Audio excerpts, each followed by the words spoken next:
Pernahkah Anda tertanya-tanya bagaimana setiap watak itu tiba di Sarkas Digital? Bilakah mereka tiba? Atau bahkan kronologi abstraksi mereka?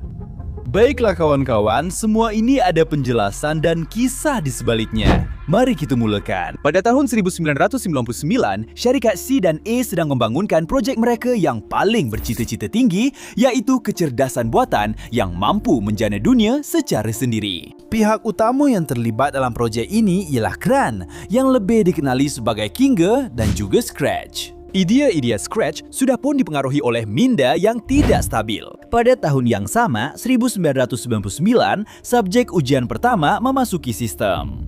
Kinger, Queenie, Scratch, Spike, Ratty, Bisco, dan Wormo. Tidak begitu jelas sama ada mereka semua adalah pengatur cara pertama Sarkas Digital itu. Tetapi satu perkara memang jelas, kedatangan mereka tidak dirancang.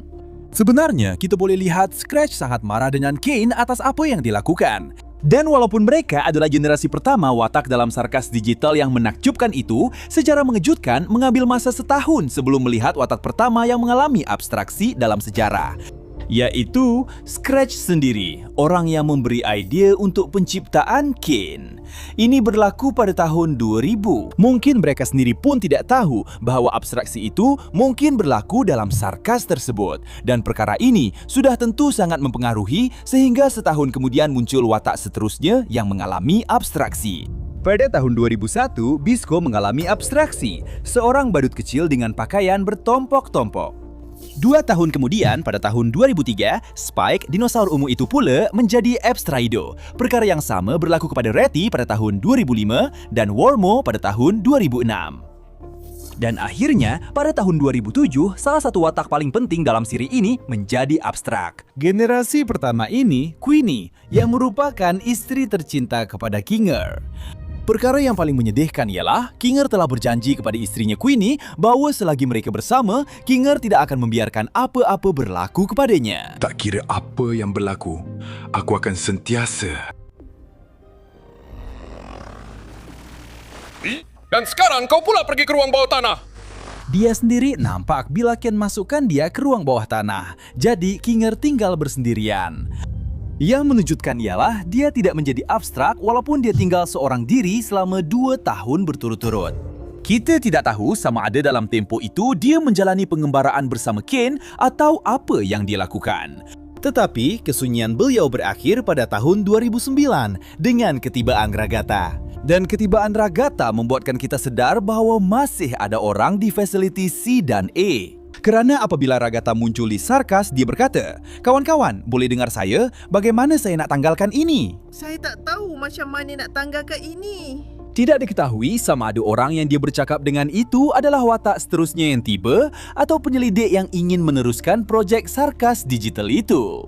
Pada tahun yang sama juga, kami menerima kehadiran Cosmo dan Siklop Merah Jambu yang membentuk generasi kedua watak dalam Sarkas Digital itu. Pada tahun 2010, Siklop Merah Jambu menjadi abstrak atas sebab-sebab yang tidak diketahui. Sebenarnya, kita hampir tidak mempunyai banyak maklumat tentang watak ini. Yang menakjubkan ialah pada tahun yang sama, muncul seorang watak dengan reben jingga yang hanya bertahan selama setahun di Sarkas Digital kerana abstraksinya berlaku pada tahun 2011. Dan pada tahun yang sama juga, kita menyaksikan kemunculan Ribbit, seorang gadis yang kemudiannya menjadi sangat penting dalam sejarah. Pada tahun 2012, 2 lagi watak menyertai Sarkas, Badut Arnab dan seekor tiram biru.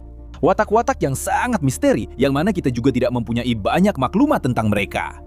Tetapi Badut Arnab hampir tidak bertahan lama. Dia mengalami abstraksi mungkin beberapa hari selepas tiba. Tiram biru berjaya bertahan sedikit lebih lama. Dan kemudian pada tahun 2013 kita ada kedatangan Jax yang akan membentuk hubungan rapat dengan Ribbit dan Cosmo. Tetapi walaupun itu tidak cukup untuk menghentikan perkara yang tidak dapat dielakkan. Jadi pada tahun 2014 tiram biru itu mengalami abstraksi. Tetapi pada masa yang sama Gangle juga tiba yang nampaknya merupakan salah seorang yang paling tidak stabil dari segi emosi sejak ketibaannya. Namun pada tahun 2016, satu tragedi telah mengubah 2 watak selama-lamanya kerana Ribbit telah mengalami abstraksi. Dan itu mengubah sepenuhnya dinamik kumpulan. Kerana Ribbit adalah antara yang sedikit yang berjaya kekal stabil bersama Jax dan Cosmo. Jadi apabila Ribbit jatuh, Jax menjadi hancur.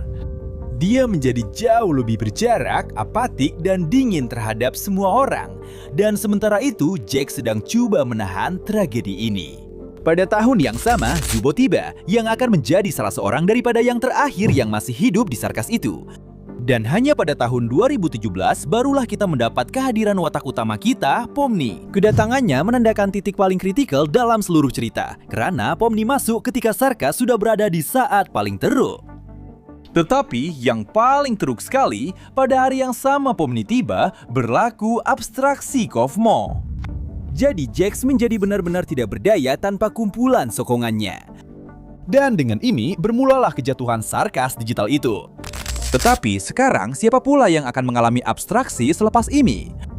Mungkin dalam cerita ini kita tidak akan melihat sesiapapun mengalami abstraksi. Tetapi memang ada kemungkinan besar bahwa beberapa watak tidak dapat bertahan lagi dan akhirnya berubah atau berada dalam mode abstraksi. Orang yang paling kita pikir mungkin akan mengalami abstraksi ialah Jax. Sebenarnya dia sudah beberapa kali hampir mengalami abstraksi. Di mana mereka juga menunjukkan kepada kita apa yang dilihat oleh watak-watak apabila mereka sedang mengalami abstraksi atau berada dalam mode abstraksi itu. Selain itu, dia adalah satu-satunya yang paling menjauhkan diri daripada seluruh kumpulan. Dan selain itu, dia juga menunjukkan beberapa sikap yang sangat pelik.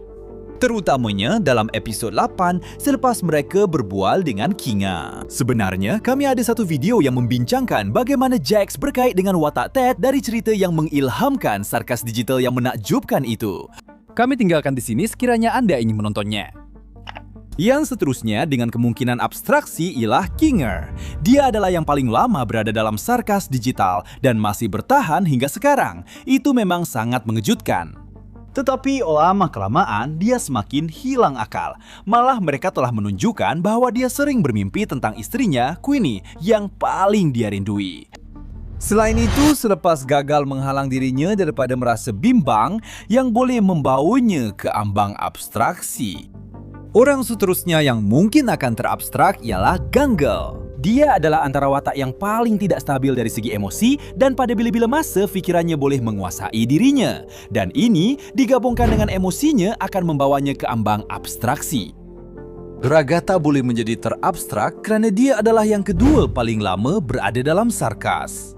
Dia telah cuba menjadi ibu kepada semua orang. Malah nampaknya dia mahu menyelamatkan mereka. Tetapi bagi orang lain, mereka hanya melihatnya sebagai anak patung kain buruk biasa. Pada saat dia sedar tentang perkara ini dan menerimanya, dia tidak akan lagi menemui tujuan dalam kewujudannya yang mungkin akan menyebabkan dia menjadi terabstrak. Zubo mungkin akan menjadi terabstrak kerana Ken telah membuatnya mengalami semula trauma itu dengan cara yang paling teruk sekali. Perkara ini benar-benar akan meninggalkan kesan kepadanya dan akan menyebabkan dia menjadi terabstrak. Orang terakhir yang mungkin menjadi terabstrak ialah Pomni kerana dia adalah yang paling baru berada di Sarkas digital itu. Nampaknya dia masih belum hancur seperti watak-watak lain.